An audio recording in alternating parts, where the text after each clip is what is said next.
Bringing together voices in child and youth healthcare. This is CAFC Presents. CAFC would like to thank the following member organizations for their generous support of our knowledge translation activities: the IWK Health Centre, the Children's Health Foundation of London, the McMaster Children's Hospital Foundation, the Children's Hospital of Eastern Ontario Research Institute, the Children's Hospital Foundation of Manitoba, and the Montreal Children's Hospital Foundation. We would also like to thank the following Keystone partners for their ongoing contributions that support all of CAFC's programs and activities. And hello everyone, and welcome to today's episode of CAFC Presents. My name's Doug Maynard, and I'm the Associate Director at CAFC, the Canadian Association of Pediatric Health Centres. Today's webinar is titled A Tale of Two Programs, Rethinking Mental Health Service Delivery for Children and Youth, and we're very excited to bring this topic today. And the idea for this topic came to us from one of CAFC's knowledge translation partners, the IWK Health Centre in Halifax, and we're very excited to share what started as a presentation about some of their great work. And then we have since incorporated another program from another part of the country to really round out this discussion. So I'll just introduce our panelists here. First up, we have Dr. Kathleen Pager, who was originally at the IWK Health Centre back prior to October 2014 and started the conversation about doing this presentation. Since October, she has moved west to Ottawa and is now at the Children's Hospital of Eastern Ontario and is the Chief of Psychiatry there. Dr. Pager has administrative interests in lean medicine and patient-centered outcomes, and she also has research that's focused on psycho-neuroendocrinologic aspects of antisocial behaviors in girls and on developing a gene expression biomarker for early onset depression.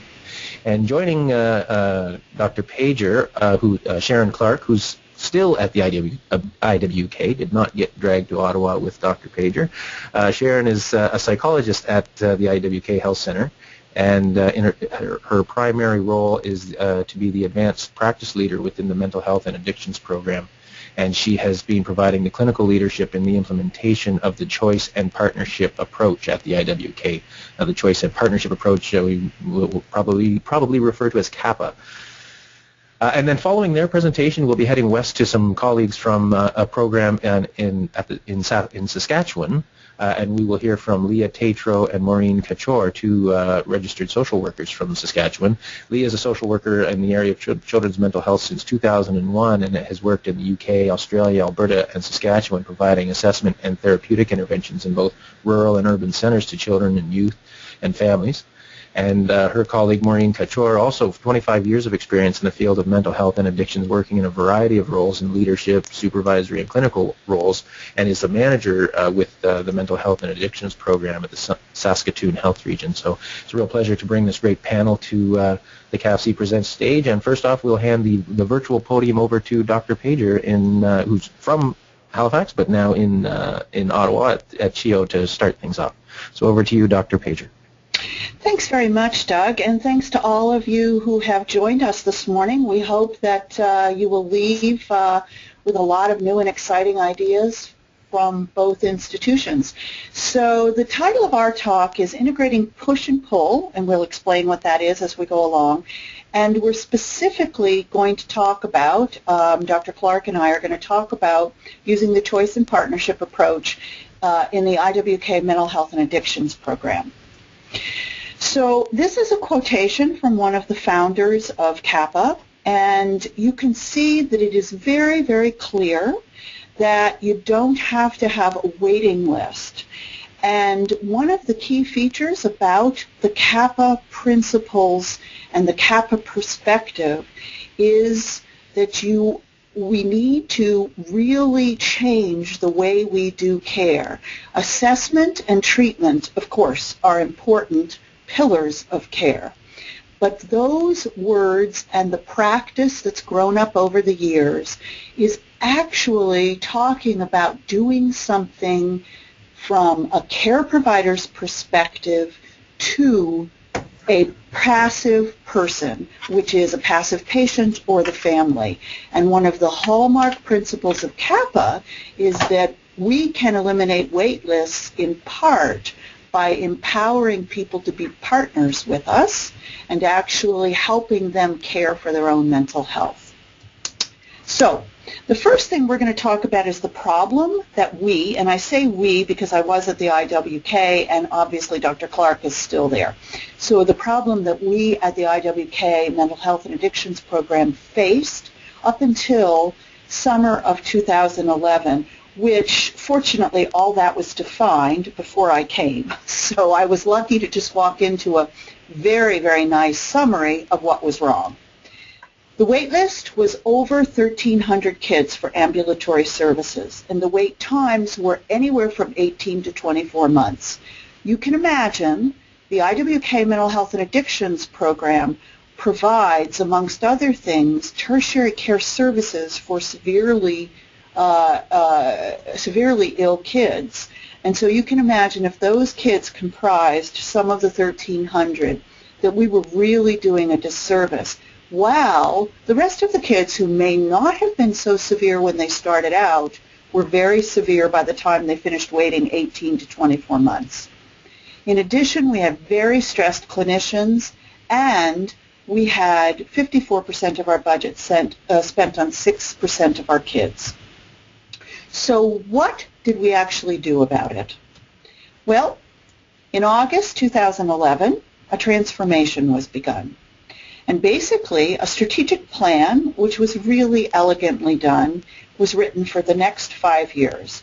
In that, there were three broad goals. One was to improve access. The other was to better match services to the clinical needs of clients and families. And we're using the word clients here because not only did the IWK Mental Health and Addictions Program provide tertiary levels of services, but also some community levels of services, also forensic services, and it also provides substance use disorder services. So it's a broad mix. So it isn't just strictly medically based patients. And then our third goal was to build functional community partners. So what we used was the choice and partnership approach, and CAPA is what it's affectionately known as, is a system flow management tool for child and adolescent mental health services designed specifically for that purpose, but I might point out is now being applied to adults in some area, adult services, by 2 child and adolescent psychiatrists in the UK. It's been widely used now across the UK, New Zealand, Australia. We were the first site, we are the first site, IWK is, to use it in Canada. And we're also the first site to use it in an academic medical center, which has some interesting ramifications. The goal of CAPA is to make services user-friendly, client and family-focused, accessible, safe, and effective. So I'm turning it over, whoops, I should go back. So how does CAPA work? This is where Dr. Clark will take over, and she'll do the next bunch of slides, and then I'll take over at the end. All right, thank you, Kathy. So I'm really pleased to be talking about CAPA today, and specifically talking a little bit about how we've made CAPA work here at the IWK. And one of the concepts that I've heard people talk about too has been lean principles, and we thought that this might be helpful for people to think through a little bit, the difference between a push and pull system. So this is a lovely example that Dr. Steve Kingsbury in the UK, who developed CAPA, made up, and I think it's very helpful to think about it. If you think of a push system, then the idea is that the milkman delivers milk every day. So here's the bottles, and they're delivered regardless of whether you need them or not. They just appear magically at your doorstep if you live in a lovely country that does that. And then the demand rate is influenced only by the milkman. So he's just accustomed to coming and just shows up with the milk regardless of whether you want it. A pull system is different. So in this system, the family puts out a milk bottle when they need the milk, and then it's replaced.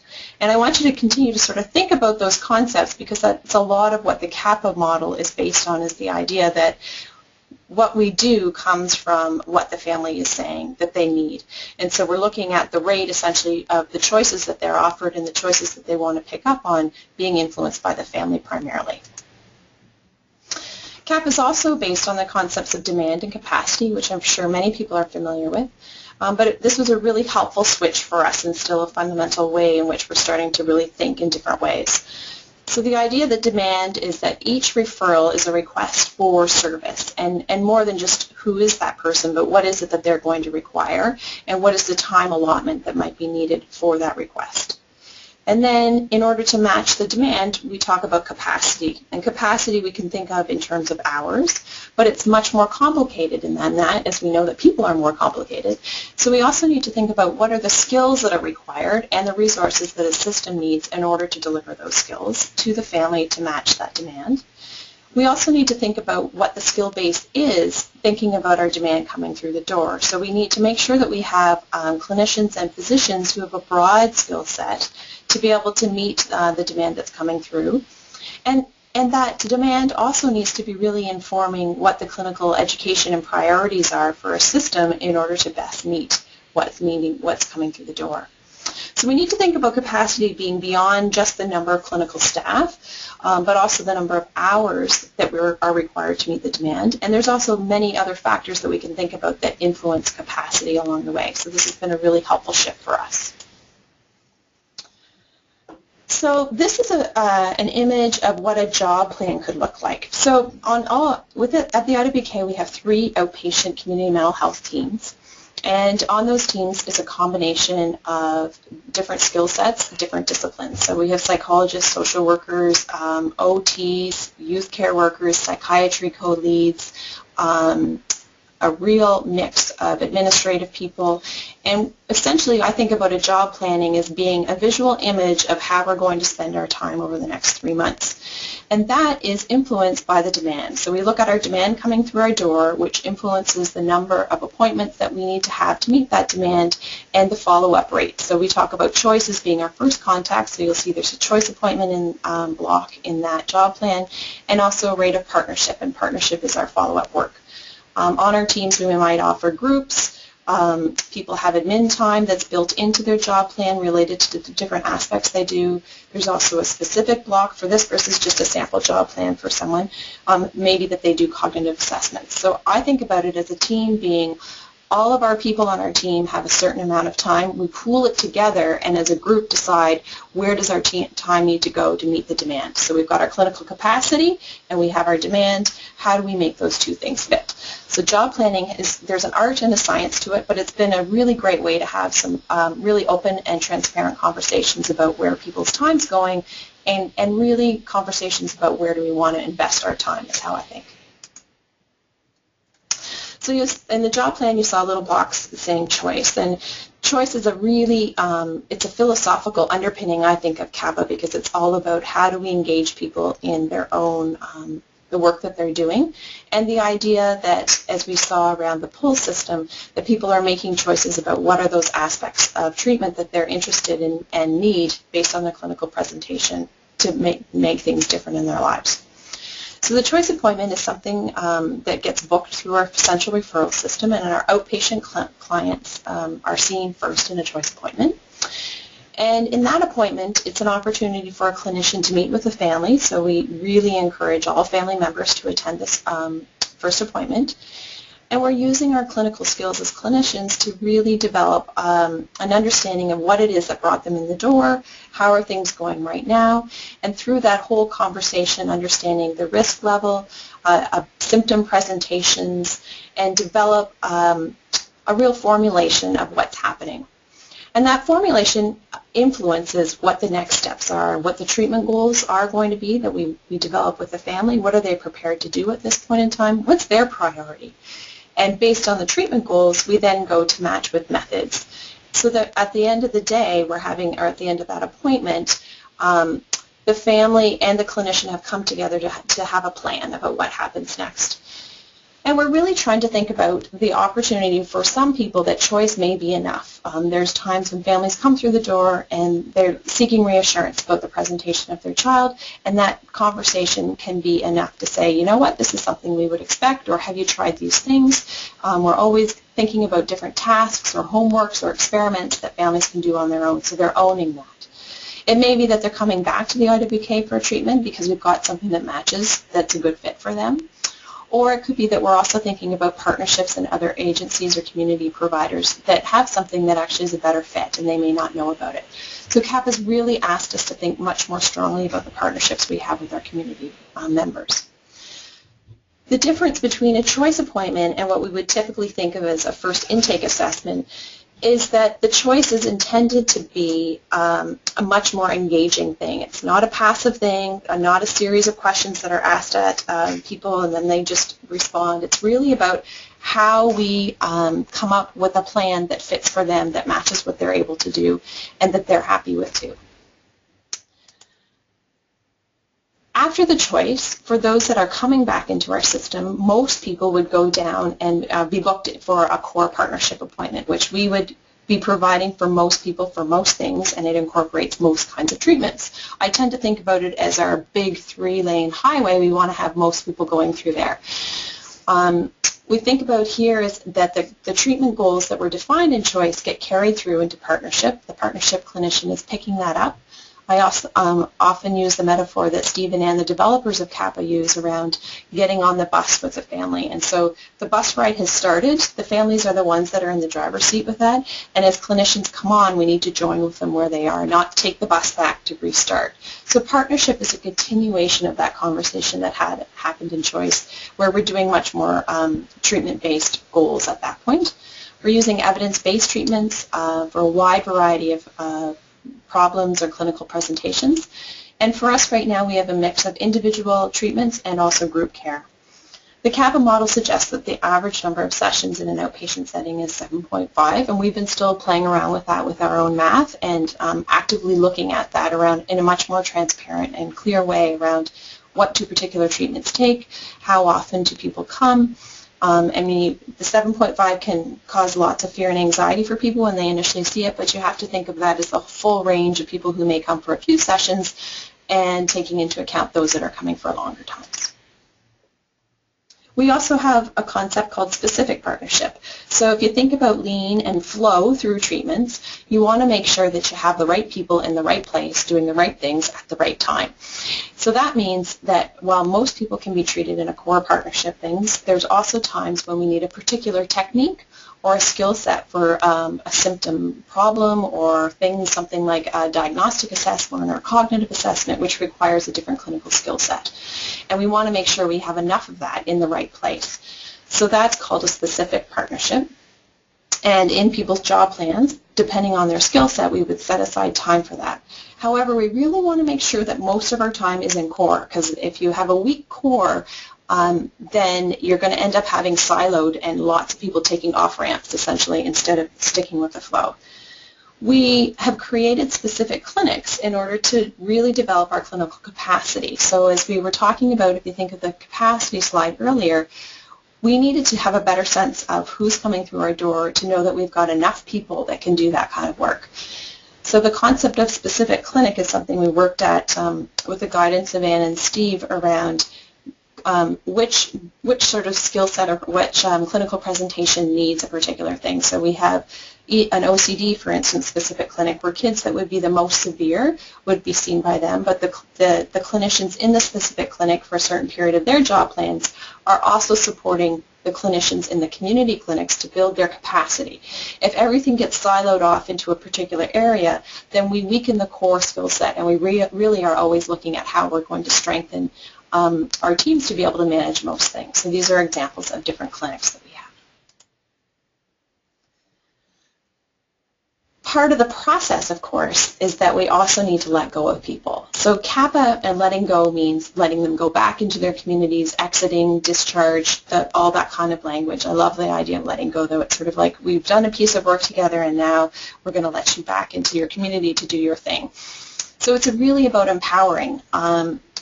How do we need to think about doing the right amount for a period of time and reaching treatment goals and having some success and letting people try that out. When our flow is really good, it means that if they need to, they could come back and have a choice and go move into partnership if that's required. But for many families, we're having the treatment be completed and then they move or we let go. I included this piece and from the Kappa manual, because I think often we've assumed that people need things for a very long time, and now we're thinking about it in a different way in terms of the pull concept of pulling in what you need when you need it. So I have this line because I think this idea is that we're thinking about how we let people go back out and try things on their own and believe in their capacity to do it, so releasing them. One of the things that has come from our Kappa shift is that we recognize the real importance of clinicians being able to support each other.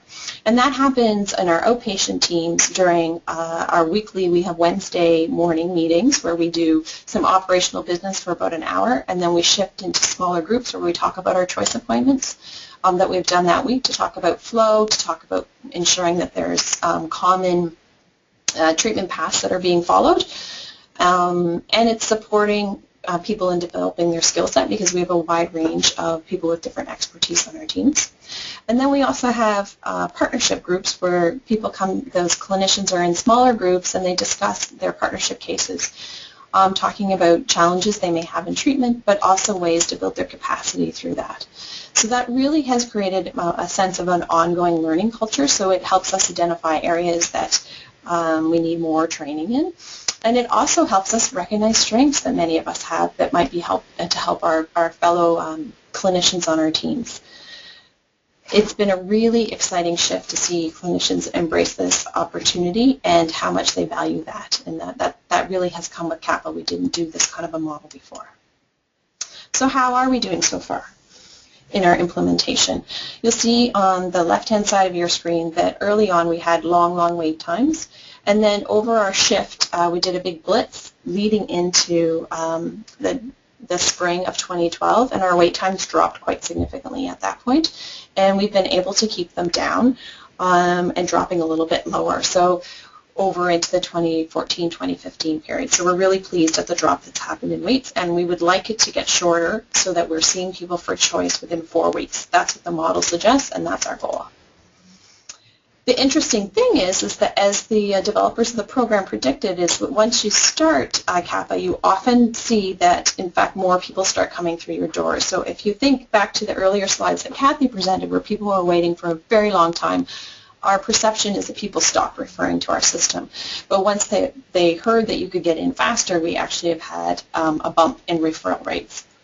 You'll see the Q4 number there under 2011-2012, and that's when we did our blitz prior to the Kappa implementation, in that we saw everyone who was on our wait list and figured out where they needed to go, whether it was us, whether it was somebody else, and then we were able to implement into the Q1. So it's been exciting for us in terms of an increased demand. That's not always exciting, but it's great to think that more people are getting services and a shortened wait time over the period of implementation. We also made changes in terms of the idea of full booking into those things. So when people call, they're immediately put into an appointment time, and that created a shift in how we do our full booking system at our central referral system. And that reworking of that has also reduced the number of the wait time that people are having before they were booked. So that's been a great shift for us as well. And we had client feedback after our initial choice blitzing and into the first quarter on what people liked about choice, and really understanding that people were feeling heard and involved in decision making, and we were excited about that. And I want to go back actually over the next probably in a year or so and do another feedback on choice again and be able to give that to clinicians. So change is always challenging in systems. It's particularly challenging to lead, but it's also difficult for those who are already in a system. So this is a quote from one of the clinicians who talks about how the idea of shift of philosophy that Kappa has brought about. And I think one of the things that I really hope to be able to convey today is that Kappa is 11 components that is required. It talks about how services are built and different aspects that need to be there in order to create a really excellent flow and for people to be very actively involved in partnerships and care. So having a short wait list is really a side effect of having good flow in your system. And the philosophical shift about how we think about providing care is a really key aspect to why a service area would be interested in implementing Kappa. Kathy, I'm passing it back over to you. So this section is talking about what we learned and what they continue to learn at the IWK, and certainly what we're currently working on a manuscript about all this, etc., and so what we've learned in digging around. So one of the things that's really key to CAPA's success is a data management system, because that's how you can monitor system outcomes and also patient-reported outcomes at the level of symptom change or at the level of satisfaction, etc. So this is something that's critically important, and at the IWK we have a pretty primitive system.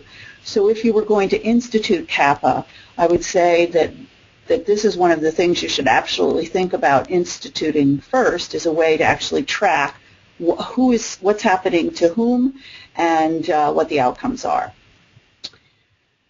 The culture shift is very, very important also, and we've thought a lot about shifting the culture from, if you remember at the beginning I said that there's a change from this passive patient perspective of you come in and I look at you, I assess you, I tell you what's wrong with you vis-a-vis a diagnosis, and then I tell you what the treatment is. The culture shift is to empowering patients to take care of themselves and letting them practice that. So in order to do that, one of the things we thought is that we have to have a balance of didactic and experiential training for the staff. We erred on the side of lots of experiential training, but as CAPA spread all over Nova Scotia, some of the other district health authorities actually did much more didactic training first. And so a balance of both things before you actually launch is good. And this goes into having a very detailed implementation plan. This culture of CAPA increases transparency and accountability. That's completely good, right? It is, except you have to prepare people for that. Otherwise, they're a little freaked out about it. So a good example would be, if you think of your own systems, how many of your care providers, whether they be physicians or allied health professionals, actually allow someone besides their individual admin free access to their schedule? Not many. And yet that's critical for job planning and critical for booking appointments and apportioning people's time clinically to where it needs to be spent. And then the final thing that needs to happen in the culture shift is, because it's based in medicine, a lot of what we do, the idea of the specialty clinic versus the general clinic is paramount. That actually leads to bottlenecks. And so you'll notice that we had a very short list of specific care clinics that do look like specialty clinics, and they don't meet all the time, and that's not anyone's only job. And so it's breaking down these silos that's quite important, and that really was quite hard. People were very resistant and very sure that the care that the kids were going to get would be suboptimal. But in fact, that's not turned out to be true. So what do you need from a leadership perspective? Well, the leaders need to be familiar with the core principles of lean. It also is helpful if they're familiar with, and so for example, I'm really interested in this stuff, so I read a lot outside what you normally learned in CAPA. So I'm really interested in things like demand and capacity theory and Q theory, the same things that Steve and Ann were interested in that led them to develop this. But you don't have to have a leader that delves into it that deeply. My partner, who was the director of operations, was familiar with lean in terms of just the core principles, so you have to have at least that.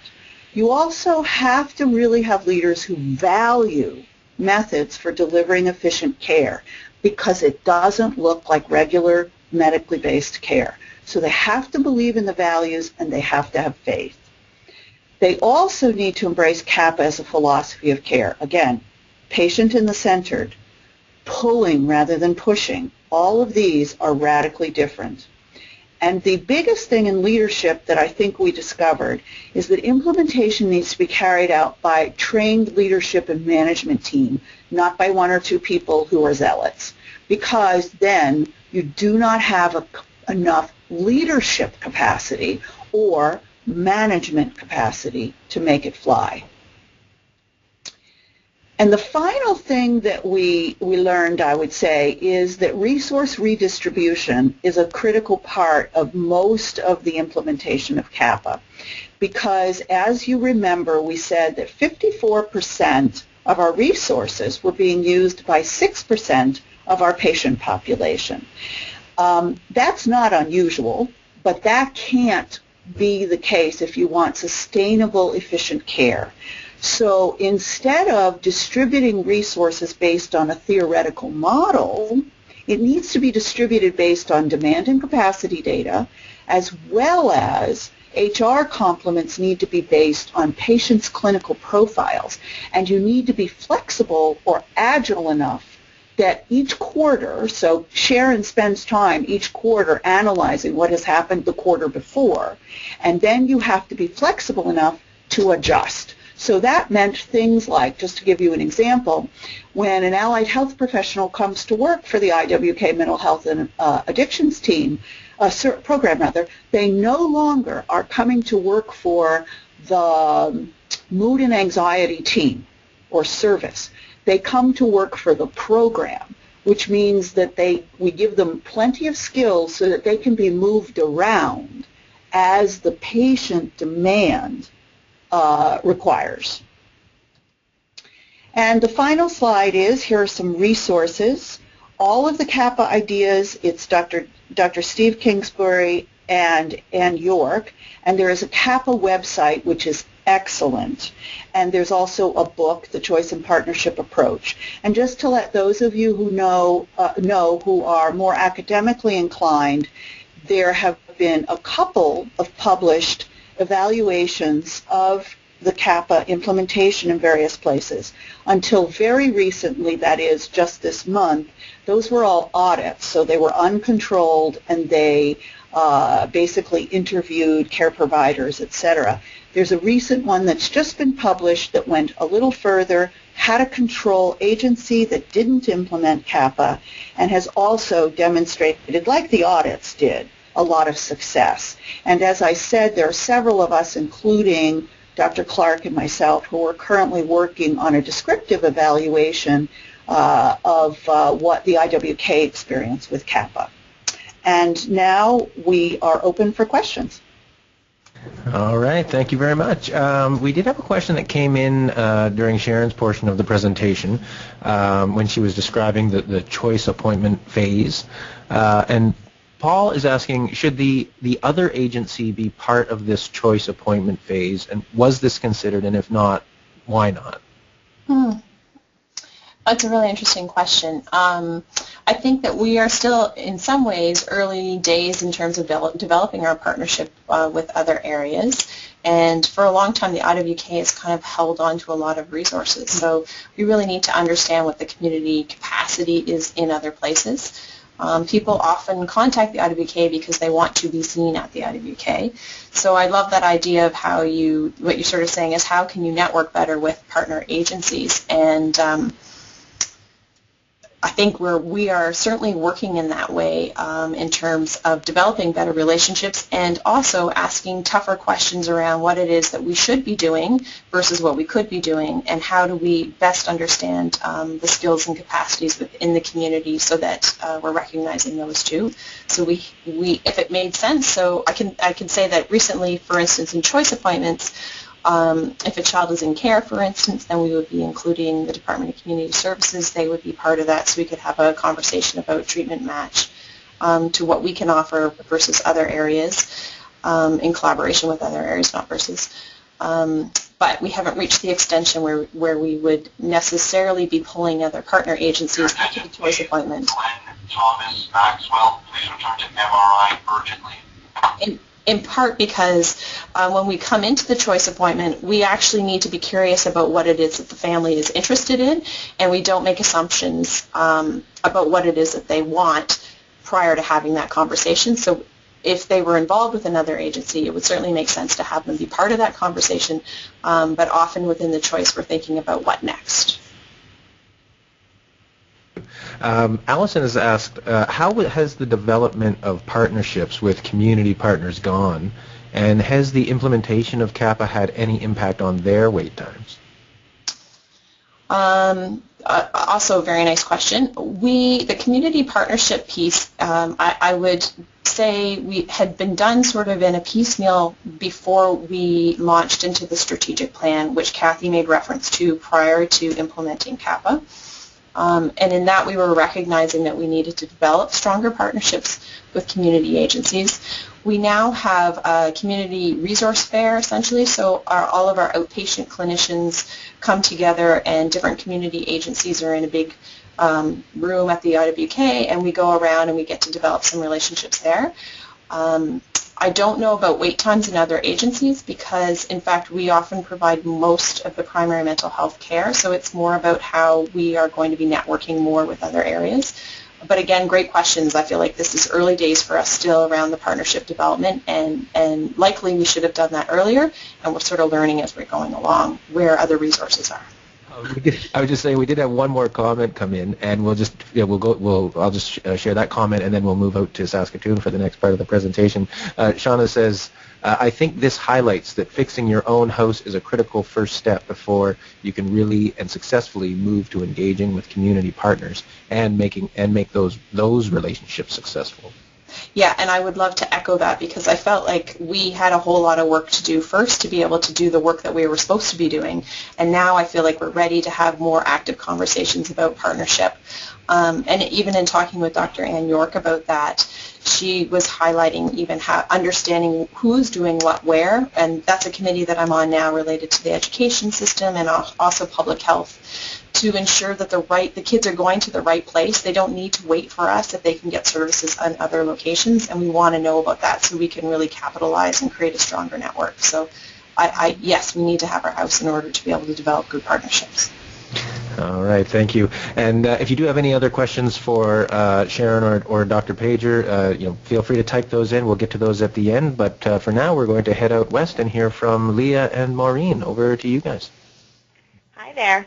Well, it was great to hear the work that's being done by our colleagues out east, for sure, and kind of the innovation that's being done to improve service delivery. So now let's talk a little bit about our program. So my name is Leah, and I'm the Provincial Training Coordinator. So we'll start off today just by talking a little bit about the program objectives. So it was designed to improve the quality of child and youth mental health and addiction services through staff training and development. So the plan was for each staff to develop their own clinical toolkit. It was offered to new staff as well as the need for more experienced clinicians so that they can stay up to date and implement new approaches and innovations as well. The program was developed out of the results of an action plan that was completed in 2006-2007, and the review helped us to understand that mental health services to children and youth need to be further explored, and this then in the end led to a training and consultation initiative. It looks like our slides are kind of moving on their own here. The action plan found that children had unequal access to services in the rural areas. So the plan was able to provide some evidence-based training to staff in both of these areas. And it's fortunate the position that I'm a part of is also in part rural consultation. So it gives me an opportunity to build relationships with staff in the rural areas as well as create safe environments and also advocate for the importance of a learning environment with their management team. As you can see here, there's just a kind of a little snapshot of our province. So we have 13 health regions. The square kilometers about 652,000. Our population is just over 1 million, and a census was completed in 2011 that showed us that Saskatchewan had the second largest increase in the child and youth population. Given that the vast area and the number of health regions, it's been important that staff have equal opportunity to training. So the training seats are distributed equally among the health regions. Currently, we have approximately 300 staff that have the opportunity to access training. So training events are sent out to them via email, and they have access to the website as well. It can be a challenge sometimes staying up to date on that, but we're continuing to work on that with management. Over the last 5 years, on average, about 143 staff have participated in training events each each year, and that's both online and face-to-face. So as you can see from this slide, the professions that access the training for the most part tend to be our Bachelor Social Work, and in part that's because the majority of the clinical staff in our rural sites have a Bachelor Social Work degree. So now, I just kind of ran through that, but I will pass the mic over to Maureen, who will talk a bit more about the nuts and the bolts of the program. So initially when the training program was being developed, we brought together a group of managers across the province and developed this basic model to look at how we were going to approach the training program. So we talked about core clinical competencies, and I'll get into those in a moment, but we wanted to ensure that all staff had some sort of orientation to child and youth services throughout mental health and addictions in the province. So we're talking staff in very remote areas and in urban centers as well. We also wanted staff to have some access to pre-learning activities. So when new staff came on, they would have some orientation where they would have an understanding of the Saskatchewan model of child and youth mental health services. We also wanted to have core clinical training events where we would bring people together to be able to work together and discover learnings together. And we wanted to bring in a provincial model of supervision, mentorship, and consultation. A key piece, too, is we wanted staff to have the opportunity to be self-directed in their learning through a website. And this was early on in the days when websites were still very new and technology had not caught up. So what we talked about was having core clinical competencies and looking at that a clinician at a BSW level throughout the province of Saskatchewan, that we really wanted them to have some good grounding in basic CBT therapies, family systems, not necessarily doing family therapy. In Saskatchewan, that is a master's level component that we have our MSWs do family therapy, but we wanted our BSWs to have a basic understanding of family systems, problem solving, and the interplay of child and youth mental health within a family systems context. In terms of youth, particularly in the area of addictions, we wanted to focus on the stages of change and motivational interviewing. And look as well at the assessment and treatment of trauma and evidence in informed practice, but as well having the clinicians just had a good solid baseline understanding of the impact of trauma on a range of mental disorders. As well, we wanted to include assessment and intervention of risk for harm, so suicidal children and youth. And since that time, Saskatchewan has actually evolved into a model where we have a provincial protocol that we're looking at and implementing in each of our regions. And as well, we have the assessment and management of disruptive behavior disorders. That gets into some of our ODD, etc. We've talked about some of the background, and one of the key components, though, that we drew on is that we knew that we needed to have learning agency environments. So we wanted to cultivate environments throughout the province where we would have staff where they would seek learning opportunities and that they would be supported to have time for staff training, and so that we would be able to provide these opportunities and then follow up with clinical supervision and mentorship. And so we were really wanting to get our managers throughout the province to really buy in and place value on that, as well as clinicians, because we know that clinicians are busy and they'll typically put their client learning needs and wait times over their attending learning. So our slides seem to have an automatic here. So one of the things that we did is we had some a knowledge exchange, and we talked to clinicians about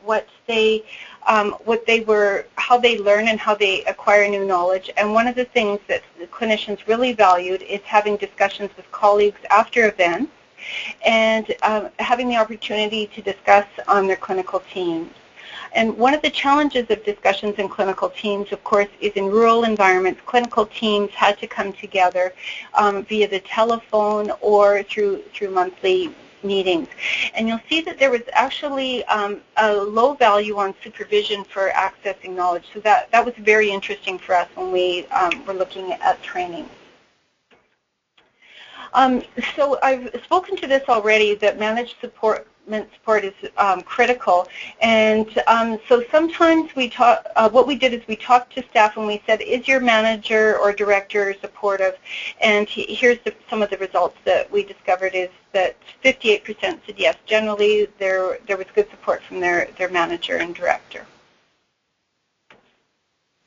So some of the pieces that we talked about in terms of what did staff want to, what were they interested in having training on, we really had a high value on mental health and family systems, anxiety. In Saskatchewan, when families present for treatment, the biggest identifier that they disclose is that the child and youth is suffering from anxiety. Of course, as we work through that, there may be underlying things related to trauma or other challenges, but certainly at the presentation front, at the front door, people are arriving and saying that their kids are struggling with anxiety. So our clinicians had a high value placed on that, as well as trauma, CBT, depression, and so on. So what we did is we took the information from our training protocols and from the information that staff wanted for training, and then we were able to roll out some of our training. So as you can imagine, advances in technology has certainly changed the work that we do over the last kind of 6 or 7 years. So the technology has allowed us to improve access for all folks across the province for training in reducing time as well as travel costs, which the health regions were responsible for their own staff for time and travel costs. So that with some budget restrictions and stuff, that has really improved. We've also purchased access to online teaching videos through commercial servers that can be accessed when staff is available. So we've created a training library where the webinars are being recorded, and then we're able to have kind of intake times for training when new staff join, or different times throughout the year. Sometimes we'll offer the same training 2 or 3 times over the course of a year.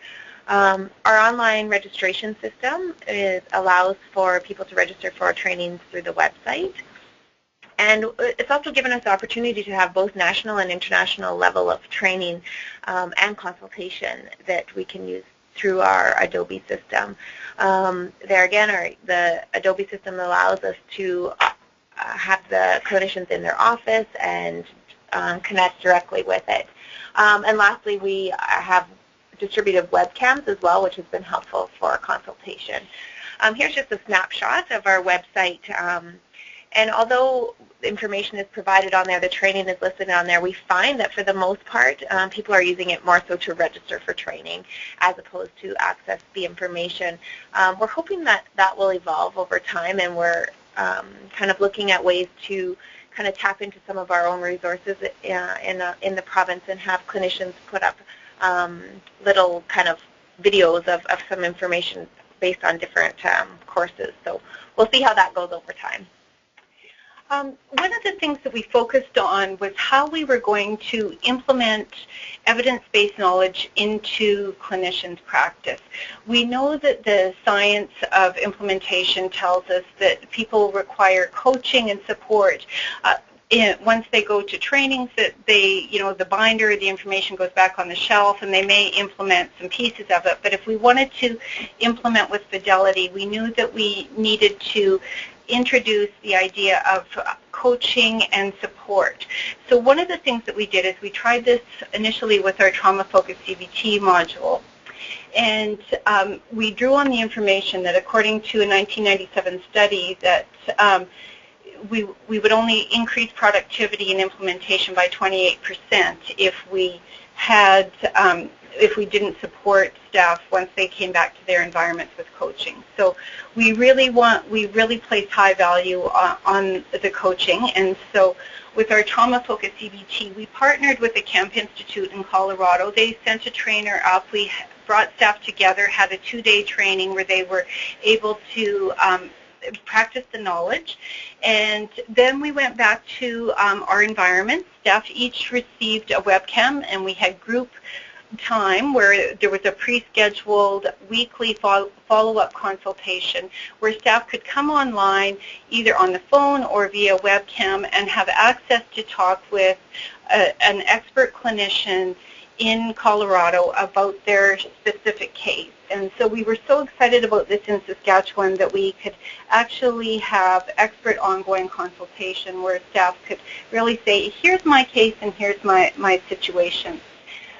Some of the challenges that we faced were caseload. That work schedules made it difficult for people to do the follow-up 12 sessions that we had scheduled. And some staff were really shy and they really disliked using the webcams, and we gave them a telephone option, and that helped for some staff. But there was really that sense of vulnerability in putting themselves out there that we really found that we lost some staff with our implementation as a result. But we did have 18 staff who did participate in the consultations, and we had about 10 of they completed up to 10. So we had a fairly good outcome with that. So another example of one of the trainings that we offer is the motivational interviewing. So it allows for a series of about 4 sessions, approximately 2 hours each, where the presenter uses our Adobe system to link to staff in their own office. It's interactive, so staff are able to communicate via phone. Generally, we have it tapped into the phone, as well as can type messages while the presentation is happening. We then were able to record the sessions, and so if somebody wasn't able to attend a scheduled session, we could email that out. We also found that by having a reading package or something that people can take away and have that's used, they can continue to implement their training, has been really helpful. We also did fun things like contest to win books, different things like that to help keep people engaged. And then this program in particular was offered about once or twice a year based on interest. And another example that we wanted to share was our introductory CBT as well as anxiety CBT that we have contracted with a lady out of the U.S. And we use our Adobe conferencing system for this as well. Here we have recorded sessions for fluid access. So we've been able to develop a contract with her where we have a fee per person that's viewed the training. So we also there have a useful resource package that seems to be really helpful that people seem to tap into. There's also an option for follow-up questions, consultation through phone, Adobe, or by email. We've kind of tried to tap or access all avenues there, and I'll just quickly run into that. Some of the challenges has been, as Maureen had mentioned previous, is sometimes the follow-up or the consultation sessions are just become overwhelming when people have very swamped schedules already, and time to free up is sometimes complicated. So the management support is crucial for that too. So our key learnings of our training program over the last few years is that we really had to be flexible and innovative. I think there was an initial vision where we thought we would have this website and we had a definite picture in our heads, and we had to really adapt to that. Staff just didn't use the website. They weren't interested in going online and accessing learning. That they really showed us that they needed a much more structured environment. They preferred to come together in live environments and meet trainers and have face-to-face training, and that only a fraction of our staff really wanted to follow through with coaching and consultation. We've also discovered that technologies really improve the access to knowledge regarding child and youth mental health and evidence-informed practice. So we're able to send out lots of information to staff across the province and encourage people to stay in touch with some of the literature. The technologies really allowed us to on a shoestring budget to offer a lot more webinars than we ever thought we would be able to, and so that's been a really exciting part of our program. But we really continue to face challenges in getting staff to make use of consultation and coaching, and really have to continue to work with people to encourage them to focus on those kinds of needs. So that's in general what we've learned through our time with training, and I'm just wondering if there's any questions. A great presentation, and just a reminder for the audience, type in any questions that you might have for Leah and Maureen, or any that you might have for Dr. Pager or Sharon from the CAPA program. But really a great sort of example of how you've managed to leverage technology to really build capacity within the province to address this issue, and recognizing that technology isn't the answer on its own, that you do have to have that face-to-face as well. But a great presentation. So we'll give the audience just a chance to post any questions if they do have them. While we're waiting for some other questions, I'd just like to go back to Maureen and Leah. That was a fantastic presentation as well, Sharon and Kathy. Going back to Sharon, something that you had talked about, I found intriguing and wondered if you could expand a little bit on this. Fixing your own house before moving out to the community is key. I don't know if I'm quoting it precisely, but I think that was your message. I have a strong sense that really resonated with a lot of our colleagues who are listening in to the webinar today. Can you expand on that a little bit? One, the reception of I'll refer to your in-house colleagues, and then the reception of the community. Sure, thank you for the question. I guess if we, CAPA was something that we picked, as Kathy highlighted, because it met several of the goals that we had established in our strategic plan. But the strategic plan process was critically important for us because it involved, I believe, over 57 consultations with community partners, excuse me, other stakeholders that would be invested in making the mental health and addictions program at the IWK a better place to be and better service provider. So those initial conversations through the consultation for the strategic plan really highlighted and exposed many of the challenges that we were facing within our system. And I think one of the really exciting things that came of this process is that I really commend our mental health and addictions program for choosing to invest time in terms of people's energy to implement the strategic plan. And so myself and a manager, Barb Casey, were hired to implement our strategic plan. And really, Barb and I used that strategic plan as a guide for all the areas that we needed to be targeting.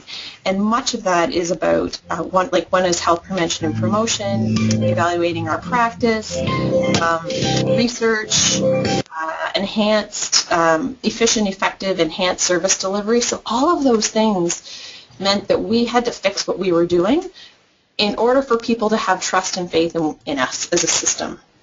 And so it's hard to develop partnerships if we actually don't have the ability to be responsive. So the shift to CAPA, I think, has allowed us to create a system which I believe is the framework for being more responsive and more flexible and will allow us to be better partners. I also think it's asking us, the system asks us to ask hard questions. I mentioned earlier around the coulds and shoulds. So yes, we could do all kinds of things, but we have only so many resources. And if we recognize the strength in our community partners, then it's about how do we start to see goodness of fit is how I think about it, between what the problem is and what the best service provider is. So, for me, I feel like we're still early days in terms of our implementation of CAPA, because I believe we're starting to get our house in better working order, and now we need to be thinking much more broadly about even looking at the tier system of care that the UK has around defining who does a level 1 care. So if I'm having a bad day, who do I talk to? I don't have a mental health problem. I don't need to seek mental health treatment. So I don't need to go all the way to a Tier 3 or Tier 4 or Tier 5, a more intensive kind of service, but I do need to find somebody who can meet my need at that level. So I'm excited to sort of push farther with this CAPA model to think about how we do community partnerships in a very different kind of way by more clearly understanding the capacity across our services. So, because mental health is something that can't just rest with health. It crosses all domains. So I think our partnership discussion needs to be about how do we work together to support mental health care. Exactly, and it's never one door, only one door that the family walks through to get that help, for sure. Right, and if they walk through a door, it could be the right door as long as the person who is at that door has a sense of what it is that they need and can redirect them or help them find the door that has the best services for them. Exactly. I really, really commend you on the program, on all of the programs that were presented today.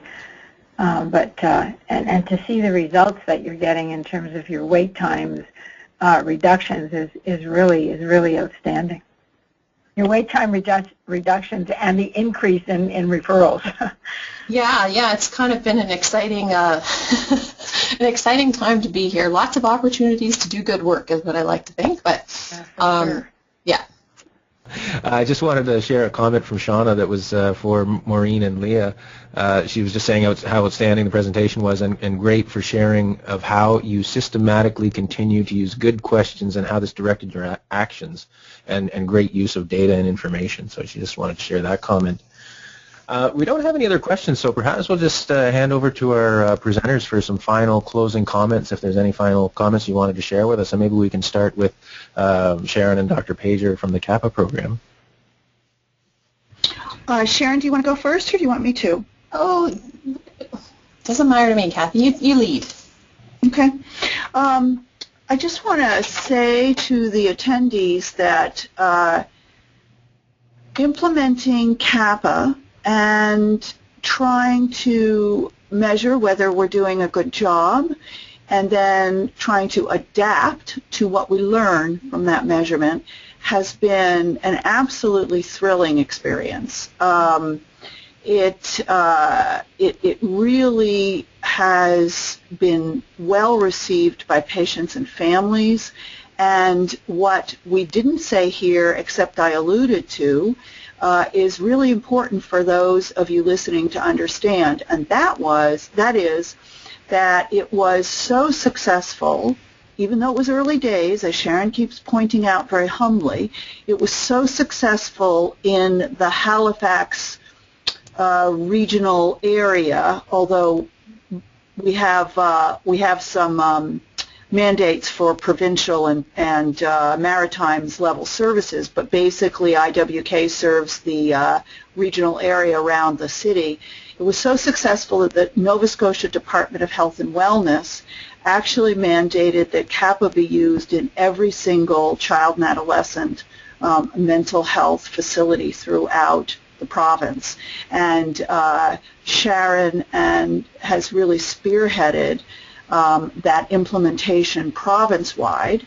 And then even further, the adult mental health service, at least when I was leaving, had begun to look at it as to whether or not they could use the tools to make an impact on the quality of their care. And that's really what we're talking about, is the patient experience, and having the patient experience be really helpful at a very high value to the healthcare system level of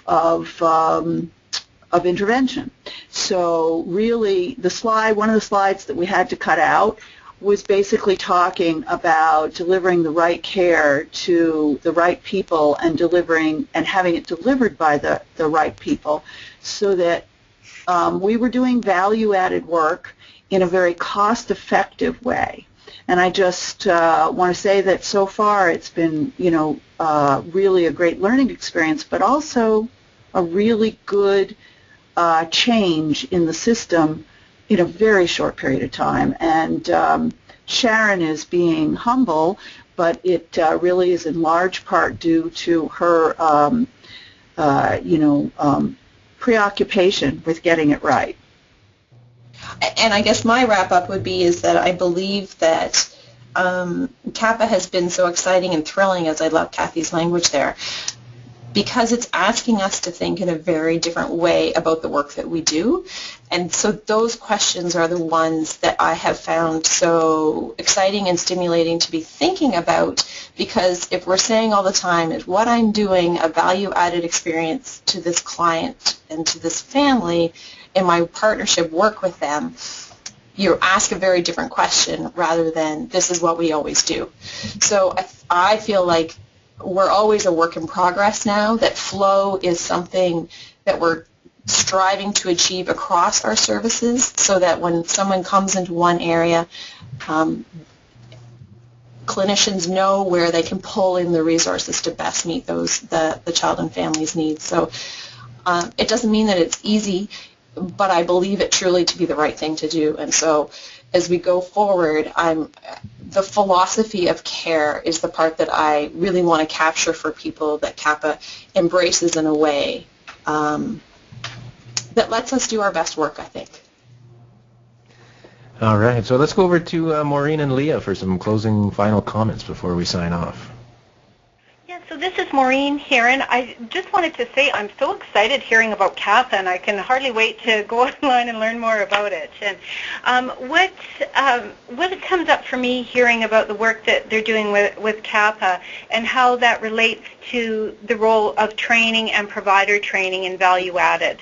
And really the role of training and knowledge and implementation is really about quality of access for children and youth across the province, and especially in a large geographical area that we have in Saskatchewan, where we have providers who are incredibly isolated, and children who really were receiving lesser than service than their urban counterparts. That really we hope that through our training implementation program that we'll be able to level the playing field a bit more for children and youth from rural and urban centers, and that's a really important value that drives our training and implementation program. Mm-hmm. Yeah, and I guess I will just kind of piggyback on that it was just, fascinating to hear your guys' presentation and how the two obviously very closely are linked, but from two different ends on some sense. So I think it's helpful for us now to look at how we can help to continue to provide the best service we can to our young people and families across, I don't know, right? We're looking at a national level here. So anyways, it was a nice opportunity to be a part of this panel today. Doug, if I can make thank you all our presenters for such great presentations, and to the audience for some great contributions and comments and questions. We do our webinars every Wednesday at 11 a.m. Eastern Time, and it's always great if you can watch live so you can share those comments and questions, as they really enriches the discussion, as you can see. But if you can't watch live, we do record these sessions and make them available on the Knowledge Exchange Network after the fact at www.ken.cafc.org, and we'll share the recording of this presentation and the PowerPoint slides. If our presenters are able to share them with us, we will share them with you, as well as any other resources that they share with us. Next week, in the next coming weeks, we have a great lineup of webinars.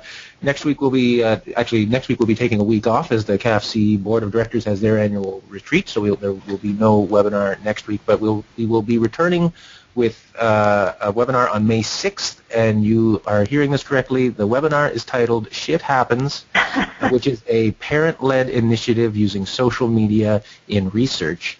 And I assure you, if you attend, the somewhat offensive title will make a much more sense as we hear about a very interesting parent-led project that's turned into a research partnership aimed at identifying and addressing the most important information needs related to caring for children with Hirschsprung's disease and other rare diseases. So you certainly don't want to miss that in 2 weeks' time. And following that, we have a couple of sessions. We heard Leah and Maureen talk about using implementation science, and we're actually having a two-part series on implementation science, where we will explore the challenges of moving research into practice. We'll introduce the National Implementation Research Network's active implementation frameworks, and we'll be hearing from Cindy Koning, Laura Mummy, and Leslie Weird, who will all share their experience of using this implementation framework at the Glen Rose Rehabilitation Hospital in Edmonton. So that's going to be a great two-part series starting on May 13th, I believe it is. So lots of great stuff coming up. Thanks for joining us today, and we hope to see you back here next week. Bye, everyone. Bye, everyone.